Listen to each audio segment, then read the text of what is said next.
राधे राधे दोस्तों, कैसे हैं आप सब। दोस्तों हम लोग ये जानते हैं कि आज से एक महीना पहले कंचनजंगा एक्सप्रेस का एक एक्सीडेंट हुआ था, जिसको कि आप साल 2024 का सबसे बड़ा रेल हादसा भी जो है कह सकते हैं। इस पूरे हादसे की फाइनल स्टडी रिपोर्ट जो है निकल के सामने आ चुकी है, जिसमें किसकी गलती थी, क्या गलती थी, सारी चीज़ें जो है बताई गई हैं। ठीक है, तो आज की वीडियो हम इसको जो है डिस्कस करने वाले हैं। पहले हम स्टार्ट करते हैं दोस्तों एक छोटे से रिकैप के साथ में कि यहाँ पे क्या एग्जैक्टली घटा था। दोस्तों ये बात है 17/6/2024 की, जब ट्रेन नंबर 13174 कंचनजंगा एक्सप्रेस का मालगाड़ी से रियर एंड कोलिजन जो है हो जाता है। इसका मतलब जो मालगाड़ी होती है वो कंचनजंगा एक्सप्रेस को पीछे से आकर ठोक देती है। ये हादसा एनएफआर के कटिहार डिवीजन के अंदर होता है और बहुत ज़्यादा शुरुआती जांच के अंदर ये पता लगता है कि ये हादसा हुआ था क्योंकि उस दिन वहाँ पे ऑटोमेटिक सिग्नल जो है फेल हो गए थे। जब ये हादसा हुआ, इसकी मीडिया रिपोर्ट सामने आई, मतलब मीडिया में इसको लेकर चर्चा शुरू हुई, तो कुछ लोगों ने जो है इस ट्रेन में मालगाड़ी का जो लोको पायलट थे उनको ब्लेम करना शुरू करा। उसको आगे खड़ी हुई कंचनजंगा एक्सप्रेस दिखी क्यों नहीं। वहीं दोस्तों कुछ लोग ऐसे भी थे जो कि ये सवाल कर रहे थे कि आखिर कंचनजंगा एक्सप्रेस वहाँ पे रुकी हुई क्यों थी, वो भी ट्रेन चल क्यों नहीं रही थी। दोस्तों इस पूरे हादसे से रेलवे को 2,77,64,853 रुपए का नुकसान होता है। और दोस्तों जब हम आगे इस पूरे हादसे के ऊपर डिस्कशन करेंगे ना, तो आपको समझ में आएगा कि इसमें किसी एक इंसान की कोई भी गलती नहीं थी। और इवन ये हादसा क्यों हुआ था, क्योंकि सारे के सारे नियम को फॉलो नहीं कर रहे थे, सिर्फ एक इंसान ने नियम को फॉलो कर लिया, जिसके कारण ये हादसा जो है हो जाता है। बड़ी विचित्र सी बात है ना दोस्तों, आइए चर्चा करते हैं। दोस्तों इस पूरे हादसे की वजह को चर्चा करने का तरीका हमारा कुछ इस प्रकार रहेगा कि मैं केस की फाइंडिंग्स और रूल्स दोनों साथ साथ में डिस्कस करता हुआ आपसे जो है चलूंगा। तो 17/6/2024 सुबह 5:50 का समय होता है, जब स्टेशन मास्टर साहब को ये पता लगता है कि हमारे सेक्शन के ऑटोमेटिक सिग्नल जो है फेल हो चुके हैं। अब दोस्तों जब कभी भी ऑटोमेटिक सिग्नल जो है फेल होते हैं तो वहां से पास होने वाली गाड़ियों को स्टेशन मास्टर की जिम्मेदारी होती है कि वो 3 अथॉरिटीज़ या यूँ कह सकते हैं 3 पेपर अथॉरिटीज़ दे करके जो है वहाँ से गाड़ियों को रवाना करता है। सबसे पहले उनको इशू किया जाता है TA 912, जो कि लोको पायलट्स को अथॉरिटी देता है कि वो जो भी खराब ऑटोमेटिक सिग्नल्स हैं उनको जो है पार कर सकते हैं। उसके बाद दोस्तों उनको दिया जाता है कॉशन ऑर्डर, जिसमें लिखा होता है कि उनको किस स्पीड से इन सिग्नल्स को जो है पार करना है। और साथ में दिया जाता है PLC, जो कि पेपर लाइन क्लियर टिकट होता है, जो कि नेक्स्ट स्टेशन मास्टर से कंफर्म किया जाता है कि भाई पूरे सेक्शन के अंदर कोई गाड़ी यहाँ पे प्रेजेंट तो नहीं है और क्या हम दूसरी गाड़ी छोड़ दें। फिर उसको एक रिटर्न अथॉरिटी दी जाती है और तब ट्रेन जो है एक स्टेशन से रवाना होती है दूसरे स्टेशन के लिए। यकीन मानिए दोस्तों, अगर आप रेलवे के नियमों को ऑन पेपर पढ़ने बैठेंगे ना, तो आपको ये समझ में आएगा कि रेलवे ने इतनी ज़्यादा माइन्यूट लेवल पे जाके सेफ्टी प्रिकॉशंस लिए हुए हैं कि यदि हर चीज़ नियम से फॉलो हो तो रेलवे में हादसा हो ही नहीं सकता। लेकिन हादसे सिर्फ लापरवाही के कारण ही होते हैं, ये तो एक यूनिवर्सल ट्रुथ है। तो दोस्तों इस हादसे में कंप्लीटली होता क्या है, आइए मैं आपको वो जो है बताने की कोशिश करता हूँ। देखिए यहाँ पे जैसे आप देख सकते हैं कि 2 स्टेशन इन्वॉल्व हैं, एक है रानीगंज और एक है चैटरहाट। अब दोस्तों जो आपकी कंचनजंगा एक्सप्रेस होती है, यानी कि 13174, सबसे पहले वो जो है निकलती है और रानीगंज स्टेशन छोड़कर चैटरहाट स्टेशन की ओर जो है बढ़ रही होती है। ट्रेन ने 2 या 3 सिग्नल जस्ट पार ही करे होते हैं, इतनी देर में पीछे से एक और मालगाड़ी जो है निकल जाती है। मालगाड़ी का भी डिपार्चर हो जाता है चैटरहाट स्टेशन की तरफ। हम बहुत ज़्यादा माइन्यूट डिटेल में जाके टाइमिंग्स और सिग्नल का वो नंबर को डिस्कस नहीं करेंगे, ठीक है, क्योंकि हर टाइप के पर्सन के लिए इस वीडियो को जो है बना रहा हूँ मैं। अब दोस्तों जैसे कि मैंने आपको पहले बताया था कि जब कभी भी ऑटोमेटिक सिग्नल फेलियर होगा तो जो स्टेशन मास्टर है वो 3 चीज़ें जो है लोको पायलट्स को देगा और उसके बाद जो है गाड़ी आगे बढ़ेगी। वो 3 चीज़ें क्या है, दोबारा जो है एक बार रिवाइज कर लेते हैं। TA 912 देगा, साथ में कॉशन ऑर्डर देगा और साथ में एक PLC देगा, यानी कि पेपर लाइन क्लियर टिकट जो है देगा। इस केस में होता क्या है कि सिर्फ और सिर्फ TA 912 जो है दिया जाता है, ठीक है। अब TA 912 जो होता है, मैंने आपको बताया था कि उसका काम क्या है कि वो अथॉरिटी देता है लोको पायलट्स को कि आप खराब ऑटोमेटिक सिग्नल को प्रोसीड कर सकते हैं, लेकिन वो ये नहीं बताता है कि आप कितनी स्पीड पे प्रोसीड कर सकते हैं। अब इस केस में होता क्या है कि जो आपका 3174 यानी कि कंचनजंगा एक्सप्रेस के जो लोको पायलट होते हैं वो सीनियर लोको पायलट होते हैं, उनको इन नियम्स के बारे में पता होता है, तो वो ऑलरेडी बिना स्टेशन मास्टर के परमिशन के मतलब कॉशन ऑर्डर पीएलसी दिए बिना ही कॉशियसली चलते हैं। कॉशियसली कैसे चलते हैं कि जब कभी भी आप लोग ऑटोमेटिक सिग्नल फेलियर वाले सेक्शन में जाते हैं और ये सारी अथॉरिटीज़ आपको मिलती हैं, तो आपको 15 किलोमीटर पर आवर की स्पीड से ऊपर जो है नहीं चलना होता। आपको हर सिग्नल जो है, एक सिग्नल आपने देखा मतलब आप रुकोगे पहले उस सिग्नल पे, फिर चलोगे 15 की स्पीड से दूसरे सिग्नल पे जाओगे, फिर दिन में 1 मिनट और रात में 2 मिनट का आपको हॉल्ट लेना है, मतलब वहाँ पे रुकना है और फिर आगे अगले सिग्नल पर प्रोसीड करना है और ऐसे करते करते आपको अगले स्टेशन तक जाना है। ये नियम होता है जब कभी भी आप ऑटोमेटिक सेक्शन को जो है पार करेंगे। तो यहाँ पे जो आपके कंचनजंगा एक्सप्रेस के लोको पायलट थे वो इस नियम को कंप्लीटली फॉलो कर रहे थे, लेकिन दोस्तों इसके अलावा इस नियम को कोई और फॉलो जो है नहीं कर रहा था। यही कारण था कि जो आपकी कंचनजंगा एक्सप्रेस है वो बीच में रास्ते में रुकी हुई होती है और पीछे से मालगाड़ी आकर के उसको टक्कर मार देती है, क्योंकि मालगाड़ी यहाँ पे काफ़ी तेज रफ्तार में जो है आ रही होती है।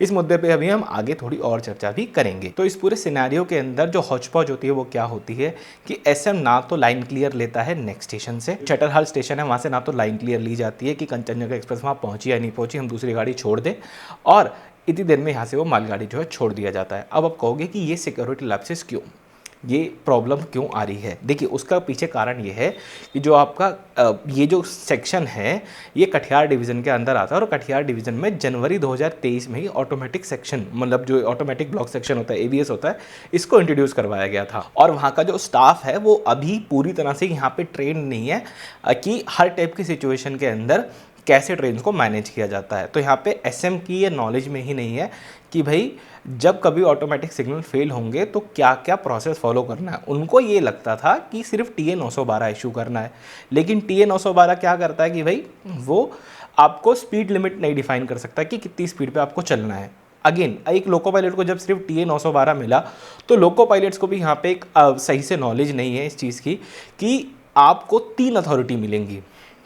उनको भी बस ये पता है, उन्होंने भी अथॉरिटी पढ़ लिया उसके अंदर टीए 912 में साफ साफ लिखा होता है कि भाई आपको अथॉरिटी दी जा रही है डिफेक्टिव ऑटोमेटिक सिग्नल को जो है पार करने की, लेकिन कहीं से भी कहीं तक वो स्पीड रिस्ट्रिक्शन जो है नहीं लिखता।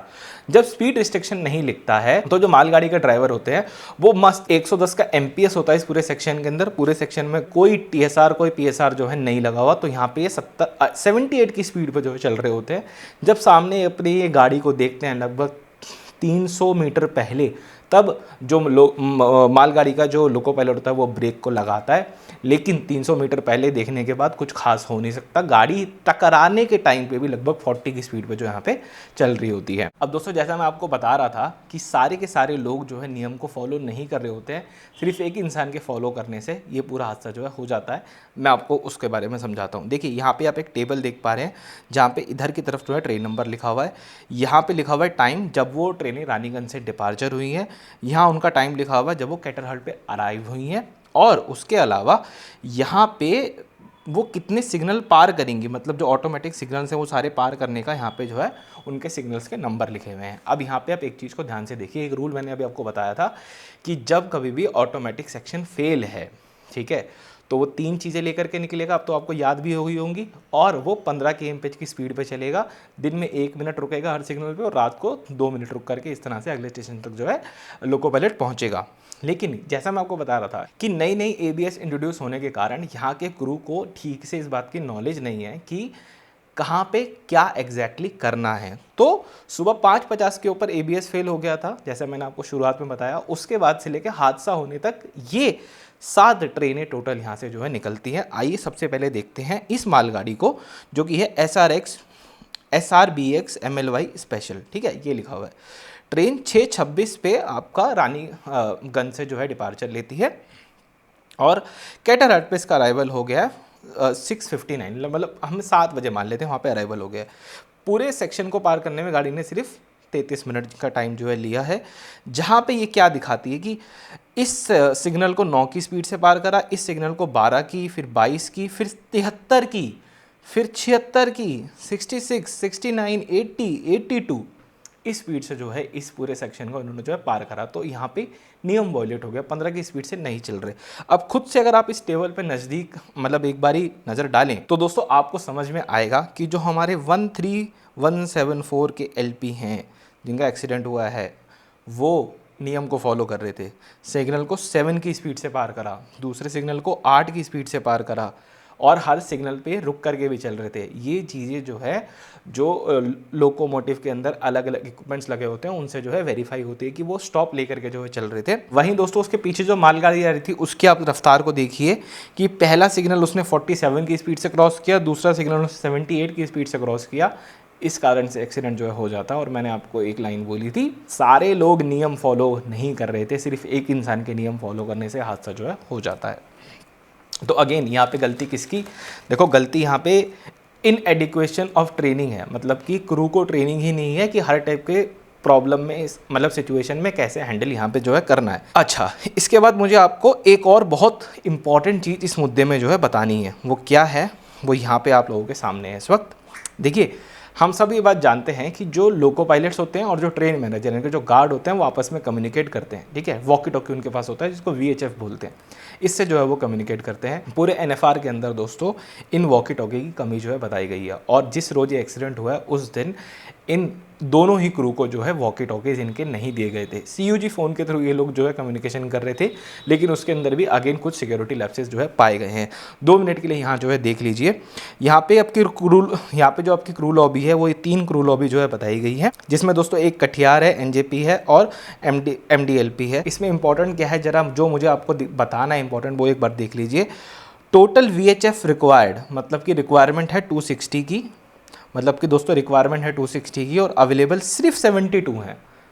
188 की ज़रूरत है।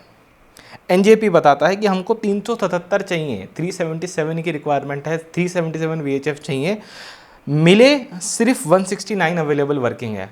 इतने की रिक्वायरमेंट है, फुलफिल ही नहीं हो रही है, उनको मिल ही नहीं रहा है। और इवन मैं आपको एक और बात बताता हूँ। देखो अभी इस बात को मैं 100% वेरीफाई तो नहीं बोल सकता हूँ, बट मुझे भी किसी ना किसी रेलवे स्टाफ से सुनने को मिला है कि क्रू लॉबीज़ के अंदर होता क्या है कि जब आपने देखा होगा ना कि लोको पायलट्स हरे रंग की टॉर्च से मतलब ऑल राइट सिग्नल एक्सचेंज वगैरह करते हैं, या जब वो डिपार्चर ले रहे होते हैं तो भी वो एक हरे रंग की जो है लाइट मारते हैं, फिर डिपार्चर होता है। ये ट्रेन मैनेजर भी करते हैं और ALPs भी कर रहे होते हैं। इसकी जो बैटरीज तक होती है ना, वो इनको अपने पर्सनल खर्चे के ऊपर मेंटेन करनी पड़ती है। इतना बुरा हाल है। आप अपने आप को 2 मिनट के लिए एक ट्रेन मैनेजर मान के चलो, एक ALP मान के चलो। आपके रोज़मर्रा के काम में आपको एक टॉर्च है जो आपको, मतलब आप समझ लो अगर 10 घंटे की ड्यूटी कर रहे हो और कलेक्टिवली जोड़ दो तो 2 घंटा वो टॉर्च चलेगी कम से कम। उसके अंदर लगने वाली जो बैटरीज है वो आप अपने पर्सनल एक्सपेंस के ऊपर जो है यूज़ करनी पड़ रही है। तो देयर आर एक बहुत सारे कॉन्सिक्वेंस ऑफ लैप्सेस हैं जिसके कारण ये हादसा जो है हमें देखने को मिलता है। तो दोस्तों ये था मेरी तरफ से स्टोरी का पूरा नरेशन कि क्या वहाँ पे एग्जैक्टली हुआ। मैंने अपना बेस्ट ट्राई करा आपको समझाने के लिए। यदि कुछ ऊपर नीचे हो गया हो तो प्लीज़ मुझे कमेंट में ज़रूर से करेक्ट कर देना, और आपका क्या कहना है अब इस पूरी वीडियो को देखने के बाद वो भी मुझे कॉमेंट में ज़रूर से बताइएगा। इस वीडियो में इतना ही, मिलते हैं आपसे बहुत जल्द एक और वीडियो में।